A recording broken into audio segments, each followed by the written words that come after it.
So Prime Minister Modi there reaching Namibia. You can see the ceremonial welcome right now.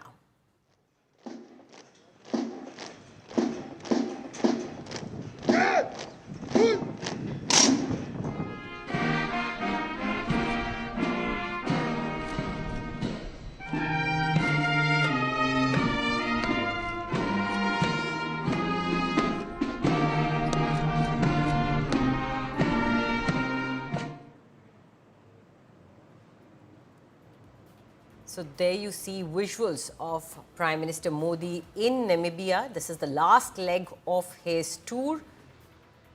He was earlier in Brazil where he attended the BRICS summit as well.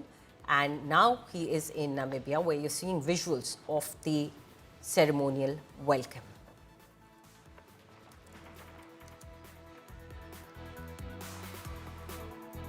Prime Minister Modi has been on a tour of the African nations as well as attending the BRICS summit. He, after attending the BRICS summit, has moved on to Windhoek in Namibia, which is the capital of Namibia. And he is there currently. You can see he landed there and was given a ceremonial welcome with the forces of Namibia standing there as Prime Minister visits Namibia. Now, this is almost 30 years later that a Prime Minister of our country is visiting Namibia, meeting the Chief of the Forces over there, Prime Minister.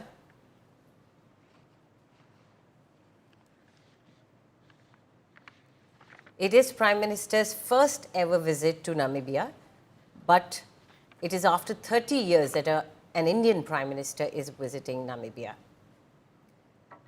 In fact, this is the third time that an Indian Prime Minister is going to Namibia. And we must tell you that the Prime Minister was accorded the ceremonial welcome over there, which you are seeing on your screens.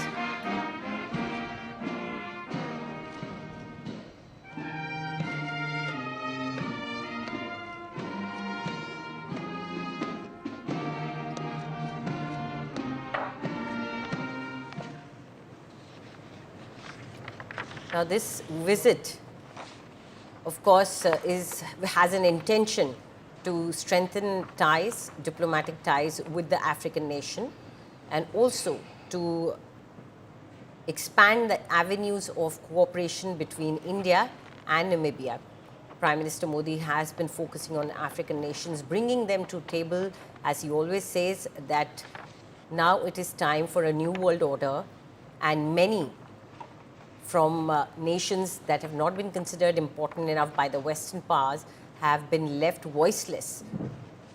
And in an attempt to give them voice, Prime Minister Modi has been on a spree of empowering such African nations that need to be on the table of negotiations whenever global issues are discussed. And there you see visuals of Prime Minister Modi trying his hand at the traditional drums .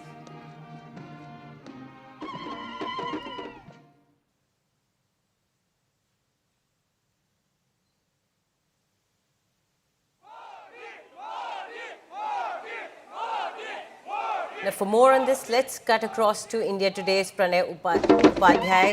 Pranay, on our screens right now, we are showing visuals of the welcome that Prime Minister received, the ceremonial drums, of course, the Indian diaspora, and the ceremonial welcome that is given to a state head, that is given to someone who represents the state, and Prime Minister Modi is there representing India. So could you tell us why this is important, how Namibia or African nations like Namibia are important, and why Prime Minister Modi has been doing this recent push of bringing them also on the conversation table?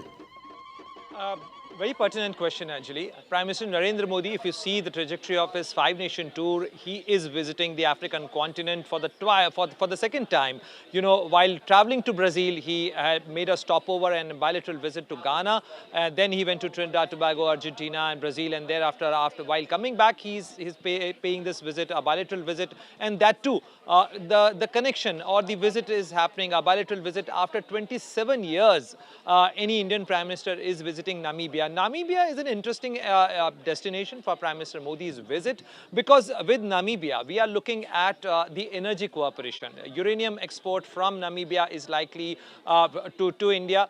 Also, there has been recently some oil and gas exploratory discoveries in Namibia, and that's why India want to invest in Namibia as far as the gas and natural gas and petroleum is concerned, because India being an energy deficient country, India is an energy importer country, and that's why we want to diversify our options. And African continent has become another major destination for India to source its oil, gas, and other resources.